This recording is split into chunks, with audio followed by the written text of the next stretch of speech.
Bismillahirrahmanirrahim. Assalamualaikum warahmatullahi wabarakatuh. Nama Muhammad Hassan Basri bin Abdullah Najib, nombor kad matrik I1910385, dan saya akan memulakan tajuk Bai Al-Innah dengan pengenalan. Seperti yang kita tahu, berjual beli ni diharuskan di dalam Islam. Seperti Allah menyebut di dalam Al-Quran, wa ahalallahu al-bai'a wa harrama riba. Allah menghalalkan berjual beli dan mengharamkan riba. Okey, konsep bai al-innah ni telah digunakan pada zaman sekarang ini. Contohnya bai al-innah ni seperti kad kredit yang kita guna. Dan ulama banyak hilaf dari segi hukumnya. Okey, slide seterusnya. Definisi bai al-innah dari segi bahasa, bai bermaksud jualan. Manakala jamaknya pula iaitu buyuk bermaksud membeli dengan harga yang telah ditetapkan oleh penjual.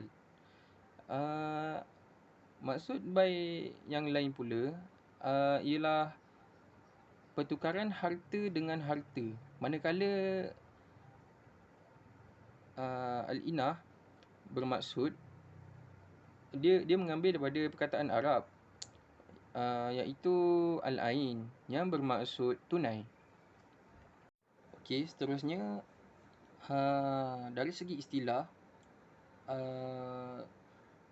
tiap-tiap mazhab mempunyai pandangan yang tersendiri. Seperti mazhab Hanafi, bai al-innah ini ialah seseorang membeli sesuatu aset dengan harga tertentu secara tertangguh tanpa mendapatkan aset tersebut. Kemudian, pembeli menjual kembali aset itu kepada penjual asal dengan harga yang lebih rendah secara tunai. Dekat sini, contohnya orang A, dia beli beg. Tapi dia tak ambil beg tu. Dia beli beg dekat orang B. Kemudian orang A tu nak jual balik dekat orang B tu dengan harga yang lebih rendah. Manakala mazhab Maliki, bai al-innah ni ialah penjual membeli sesuatu barang yang diingini oleh pelanggannya dengan pihak lain pada harga tertentu. Kemudian penjual menjual barang tersebut kepada pelanggannya dengan harga yang lebih tinggi. Contohnya dekat sini, orang A adalah pelanggan kepada orang B. Lepas tu orang A nak ingin satu barang tu. Orang B membeli barang tu dekat orang C dengan harga sekian dan menjual kepada orang A dengan harga yang lebih tinggi. Manakala mazhab Syafi'i, bai al-innah ni ialah penjual menjual barang kepada pembeli secara tangguh dan menyerahkan barang tersebut kepada pembeli. Kemudian penjual membeli semula barang tersebut secara tunai dengan harga yang lebih murah daripada harga asal. Dan ada kitab Al-Um yang dikarang oleh Imam Syafi'i. Bai al-innah ni ialah pembeli membeli barang secara hutang. Setelah barang tersebut diterima, pembeli menjual balik barang tersebut kepada penjual asal dengan harga yang lebih tinggi secara tunai. Dan pendapat terakhir bagi mazhab Hambali dari segi istilahnya, bai al-innah ni ialah seseorang yang membeli barang secara tangguh dan menjual semula secara tunai dengan harga yang lebih tinggi daripada harga asal yang dibeli. Menurut Imam Hambali, sesiapa yang menjual suatu barang dengan berhutang, maka tidak boleh membeli semula barang tersebut dengan harga yang lebih rendah daripada harga yang asal. Wallahu a'lam. Bismillahirrahmanirrahim. Assalamualaikum warahmatullahi wabarakatuh. Ismi Muhammad Bilal bin Salahuddin, Rukun Jama'i I19203915. InsyaAllah akan menerangkan berkenaan dengan Al-Inah dalam subtopik pembahagian dan aplikasi semasa. InsyaAllah kita tengok pada slide yang pertama, iaitu rukun bait Al-Inah. Yang ini jumhur ulama menetapkan rukun jual beli kepada 4 bahagian, iaitu orang yang berakad, iaitu penjual dan pembeli, yang lebih dikenali sebagai muta'aqidain, kemudian ijab kabul sirah, kemudian barangan aqud wal alaih, kemudian nilai alat pertukaran barang, itu as-saman, dan kemudian walau bagaimanapun mazhab Hanafi berpandangan bahawa ijab dan kabul itu cukup untuk proses jual dan beli. Jadi ini adalah rukun-rukun yang kita kena tahu dalam proses bait al-inah. Kita kupas dengan lebih mendalam pada dalam slide seterusnya, iaitu bahagian-bahagian syarat, yang mana di sini ada 5 syarat-syarat yang kemudian insya-Allah saya akan explain dengan singkat, mudah dan padat lah, insya-Allah. Tengok kepada syarat rukun beli, rukun jual beli, iaitu syarat adalah sangat penting dalam sesuatu kontrak jual beli yang terjadi tidak sempurna, dan kontrak itu tidak akan sempurna sekiranya hanya rukun saja yang dipenuhi.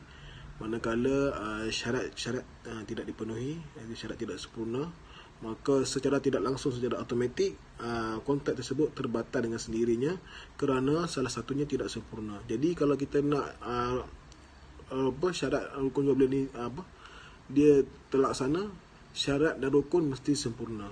Kita pergi kepada slide yang seterusnya, iaitu syarat orang yang berakad. Ya, ini syarat orang yang berakad ialah mesti berakal, yakni tidak boleh kepada anak kecil ataupun orang gila. Jadi di sini ada sedikit percanggahan ataupun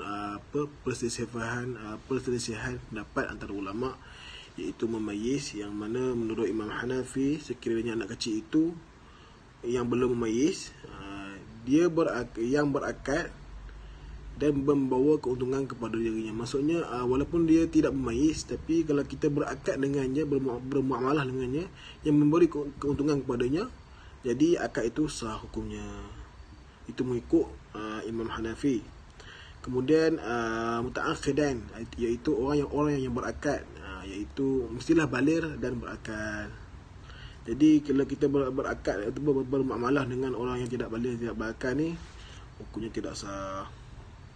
Kemudian adalah al-muta'aqidain ini berbeza, iaitu penjual dan pembeli adalah orang yang berbeza dan perlu daripada seorang yang terlibat dalam akad. Maksudnya di sini ialah dalam proses kontrak jual beli ini mesti lebih daripada seorang ataupun lebih daripada seorang, 3 ke 4 ke boleh lah, macam tu. Jadi untuk yang poin terakhir, iaitu urus niaga secara rela oleh pembeli tanpa paksaan. Jadi kalau kita nak beli barang ni, kita tak boleh paksa-paksa lah. Kalau dia bagi, kita boleh beli. Kalau tak bagi, tak boleh beli. Macam itulah. Sebenarnya start sebenarnya ialah syarat ijab dan kabul. Ijab ialah satu kenyataan ataupun penawaran kepada pembeli, manakala kabul ialah satu kenyataan penerimaan atau persetujuan pembeli kepada penjual. Ini adalah maksud ijab dan kabul. Kemudian pula keredaan dan kerelaan di antara dua pihak, iaitu jadi pihak pembeli dan pihak penjual mesti redha dan mesti rela untuk melepaskan hak milik masing-masing. Contohnya penjual melepaskan barangnya, jadi pembeli harus melepaskan duitnya. Macam itulah lebih kurang. Jadi ungkapan ya qabul juga perlu diucap secara nyata dalam transaksi yang sifatnya mengikat kepada dua belah pihak. Maksudnya lafaz dalam ya qabul tu mesti lafaz lah. Maksudnya kalau masa dia beli tu, kita cakap saya jual dan dia pun cakap saya beli. Macam itulah lebih kurang. Contohnya seperti contoh dalam ya qabul ni seperti jual beli, sewa menyewa, hibah, wasiat dan sebagainya lah. Jadi macam budak tadi tu yang tidak memayis tu, macam harta dihibahkan kepada dia ke, diwasiatkan kepada dia ke, jadi dia boleh menerima jadi hukumnya sah. Kemudian adalah bentuk syarat sirah yang terdiri daripada perbuatan, sama ada tulisan ataupun isyarat yang difahami oleh yang terlibat. Yang mana kita belajar sebelum ni, yang mana tulisan pun, jika tulisan tu dia membawa satu fakta yang kukuh, contohnya macam sekarang ni hibah kan, hibah kita buat cop apa semua daripada perselisihan sumpah disahkan oleh mahkamah syariah dan sebagainya, tulisan. Jadi maksudnya adalah bahasa-bahasa yang mudah difahami dan jelas. Itu untuk syarat ijab dan qabul. Seterusnya kita masuk kepada syarat barang yang diniagakan. Di sini ialah terdapat 4 syarat yang diniagakan, iaitu barang mestilah ada untuk diniagakan. Jika barang tersebut tiada, maka pihak menjual perlu berusaha untuk mewujudkan barang tersebut kecuali barang berbentuk bai salam. Jadi kalau kata barang tu mestilah ada. Kalau kita orang nak beli barang, kita mestilah ada barang kan, kecuali bai salam. Kemudian barang tersebut haruslah bermanfaat dan bernilai di sisi syarak dan dapat dimanfaatkan oleh manusia. Maksudnya apa barang yang kita jual dan apa barang yang dibeli oleh orang lain mestilah bermanfaat. Maksudnya tak boleh jual benda rosak, jual yang tak ada manfaat dan memberi kemudaratan pada orang lain. Itu adalah maksud barang yang diniagakan. Kemudian adalah barang itu perlulah mempunyai hak milik seseorang terdahulu sebelum diniagakan. Maksudnya kita tak boleh menjual barang yang bukan hak milik kita, melainkan mendapat persetujuan daripada pemilik untuk menjualkan barangnya. Kemudian barang tersebut mestilah boleh diserahkan kepada pemilik baru semasa akad dilangsungkan atau diserahkan pada waktu yang telah dipersetujui bersama. Contohnya kita beli online kan, beli barang online, kita bayar dulu. Jadi bila bayar, barang akan sampai pada waktu yang telah ditetapkan. Macam itulah lebih kurang. Kemudian kita masuk pula kepada syarat seterusnya, iaitu syarat harga barang. Syarat harga barang, harga haruslah jelas dan rela nilainya oleh kedua-dua pihak. Maksudnya di sini barang tu mestilah orang kata apa, nilai tu berpadan, maksudnya berbaloi lah dengan nilainya. Maksudnya contoh kalau kita beli kuih itu 3 biji RM1, tiba-tiba ada orang jual 3 biji RM10, jadi tak berbaloi lah kan dengan nilai duit, dengan nilai kuih tersebut. Jadi tengok pada barang tu tersebut. Bila barang tu dia unik sikit, dia rare, dia mahal, tengok pada harga semasa. Jadi itu adalah syarat harga barang. Kemudian contoh bai al-inah, contohnya lah ialah seorang penjual telah menjual barangnya kepada si pembeli. Dia menjual barangnya itu dengan harga RM3,000. Setelah pemilihan bilik, kemudian pembeli ni pula dia nak jual balik kepada penjual. Dia menjual semula kepada penjual dengan harga RM2,000.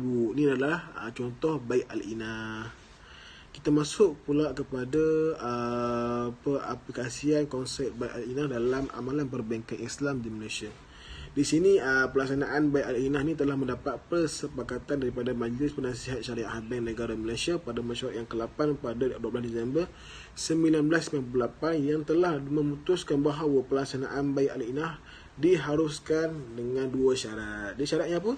Syarat kat sini ialah urus niaga yang digunakan perlulah menepati syarat yang telah disepakati oleh mazhab Imam Syafi'i. Kemudian pula memastikan tidak menggunakan barang ribawi atau dalam urus niaga. Namun demikian di sini masih ada perbahasan yang masih dilakukan ataupun penjelasan yang masih dikupaskan bagi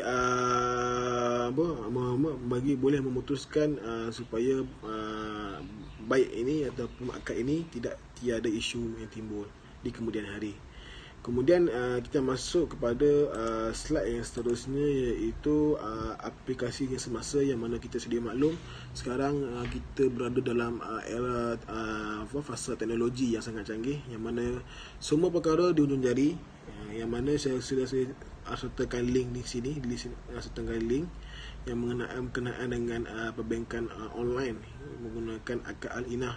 Contoh-contoh bank yang menggunakan ialah M Islamic Bank, iaitu M Bank. Kemudian Bank Simpanan Nasional, BSN, Perbankan Islam. Dan kemudian yang akhir sekali ialah Bank Rakyat. Ini adalah bank-bank yang menggunakan akad Al-Inah. Jadi sekian itu daripada saya. Sekiranya ada kesilapan fakta dan sebagainya, terkasar bahasa, mohon teguran. Wabillahi taufiq wal hidayah. Assalamualaikum warahmatullahi wabarakatuh. Assalamualaikum warahmatullahi wabarakatuh. Saya Amirul Hasanuddin bin Zaharuddin, nombor matriks I192038676. Jadi pembahagian saya adalah mengenai pandangan ulama dan juga perbezaan di antara perbankan Islam dan perbankan konvensional.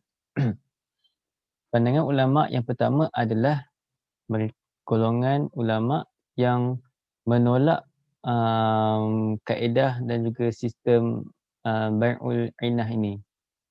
Ulama yang berpandangan bahawa Bai'ul Inah ini merupakan perkara yang salah di sisi Islam ialah daripada jumhur fuqaha daripada Hanafiyah, Malikiyah dan juga Hanabilah.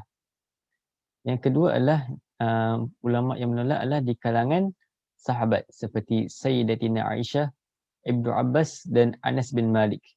Yang ketiga adalah di kalangan tabi'in seperti Al-Hasan, Ibn Sirin, Sya'bi dan juga Nakhai. Pandangan yang kedua pula adalah yang mana golongan yang membenarkan kaedah juga membenarkan aktiviti Bai'ul Inah ini. Terdapat 3 golongan.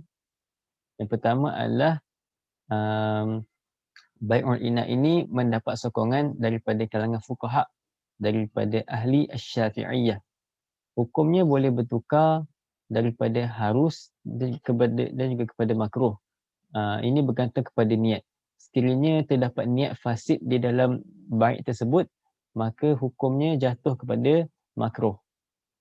Yang ketiga adalah mendapat sokongan dari sebahagian ahli fuqaha daripada Hanafiyah seperti Abu Yusuf dan Muhammad Hasan Al-Syaibani. Kita tengok slide yang seterusnya, sebab perbezaan pandangan. Pandangan pertama yakni yang menolak, golongan yang menolak adalah ahli fuqaha. Mereka menganggap bahawa Bai'ul Inah ini membawa kepada kontrak pinjaman. Pinjaman yang secara riba kerana memberikan manfaat kepada pihak penjual pertama. Maksudnya di situ terdapat unsur-unsur riba di dalamnya. Yang kedua adalah pandangan yang membenarkan. Sebabnya adalah Imam Asy-Syafi'i rahimahullah ta'ala menerima Bai'ul Inah ini kerana berdasarkan qiyas kepada hadis Rasulullah sallallahu alaihi wasallam yang mana baginda membenarkan jual beli buah tamar yang tinggi kualitinya dengan buah tamar yang rendah kualitinya. Maksudnya di sini ada hadis Rasulullah membenarkan aktiviti jual beli buah tamar yang berbeza kualitinya, iaitu kualiti yang terbaik dan juga kualiti yang kurang baik. Terdapat perbezaan antara perbankan Islam dan juga perbankan konvensional. Yang pertama dari sudut sumber, yang mana perbankan Islam ini sumbernya adalah daripada Al-Quranul Karim dan juga yang disampaikan oleh baginda sallallahu alaihi wasallam. Baginda sallallahu alaihi wasallam menunjukkan cara melaksanakan mengikut syariat yang digariskan oleh Allah Subhanahu wa taala. Manakala perbankan konvensional ini sumbernya adalah daripada akal manusia itu sendiri dan juga pengalaman manusia yang dijadikan rujukan. Maka apabila mengikut akal dan juga pengalaman manusia, maka terdapat banyak kelemahan dalam baik tersebut. Yang kedua adalah dari sudut iman dan takwa serta duniawi. Perbankan Islam ini dia memerlukan iman dan takwa di dalam diri, maka setiap amanah akan dijaga rapi. Berbeza dengan perbankan konvensional yang mana ianya tidak dipandu dengan iman dan takwa dan hanya semata-mata mengejar keuntungan duniawi. Maka banyak perkara yang bertentangan dengan syarak seperti yang kita boleh lihat adanya aktiviti yang melibatkan riba, dan juga macam-macam lagi seperti rasuah dan juga salah guna kuasa. Yang paling besar adalah yang melibatkan riba, iaitu perkara yang haram. Dan seterusnya adalah dari sudut keadilan, yang mana perbankan Islam ini mengambil berat terhadap keadilan. Maka semua manusia mendapat keadilan dalam melaksanakan kontrak ini.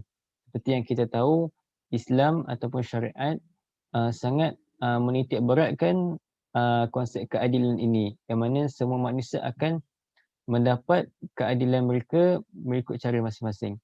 Berbeza dengan perbankan konvensional, sukar untuk mengamalkan keadilan dan tidak melaksanakan dengan sempurna, terutamanya dalam urusan jual beli. Maka terdapat banyak kelemahan dalam perbankan konvensional ini berbanding perbankan Islam. Seperti kita lihat adanya makan riba secara berlebihan, makan keuntungan secara berlebihan, dan juga adanya penipuan. Dan seterusnya adalah kepatuhan perintah Tuhan. Perbankan Islam ini sangat mengambil berat terhadap perkara yang halal dan juga yang haram. Seperti perbankan Islam ini, mereka seelok-eloknya ingin menjauhi perkara yang haram seperti riba, kerana mereka tahu itu adalah perkara yang jelas diharamkan oleh Allah Subhanahu Wa Taala di dalam Al-Quran. Berbeza dengan perbankan konvensional, yang mana pihak konvensional ini tidak peduli dengan larangan dan azab Allah Subhanahu Wa Taala terhadap perkara yang berkaitan halal dan haram, seperti mengamalkan riba dan juga ada unsur-unsur syubhah. Mereka tidak mementingkan perkara halal dan haram ini, akan tetapi perkara yang mereka lebih pentingkan adalah keuntungan duniawi semata-mata. Maka di sini terlihat perbankan Islam adalah lebih profesional dan juga lebih menguntungkan serta lebih mendatangkan banyak kebaikan kepada manusia berbanding dengan perbankan konvensional. Kerana perbankan Islam ini seperti yang kita tahu, dia mengikut syariat yang telah digariskan oleh Allah Subhanahu Wa Taala di dalam Al-Quran dan juga yang telah dibawakan oleh baginda sallallahu alaihi wasallam di dalam hadis baginda. Sekian, terima kasih. Saya Fakrul Mamin bin Muhammad Farid, ID 91203998. Okey. Seterusnya kita ke pembubaran Baitul Innah. Iaitu cara nak apa dia pembubaran dalam jual beli ini, jual beli Bayu Innah ini. Iaitu suatu transaksi jual beli itu dikira sah kecuali jika terdapat 6 perkara dalam setiap jual beli itu. Ada 6. So 6 tu adalah pertama, kesamaran pada barang, harga jualan dan juga tempoh pembayaran dalam jualan. Itu maknanya kita tak jelas apa pada barang tu, pada harga jualan dan seterusnya lah. Seterusnya, nombor 2 adalah paksaan. Sama ada paksaan itu sempurna ataupun tidak sempurna. Apa-apa paksaan pun tak boleh. Jika ada, maka bubarlah jual beli itu. Yang ketiga seterusnya adalah penangguhan. Penangguhan ini iaitu menangguh sesuatu jualan dalam satu tempoh. Jelah penangguhan dalam sesuatu dalam satu masa tu lah, ada satu tempoh tu. Itu yang ketiga. Seterusnya yang keempat pula, kerosakan atau kerugian pada harta yang hendak dijual. Harta tu pula rosak ataupun rugi pada harta tu yang kita nak jual lah. Maka boleh bubarlah jual beli itu.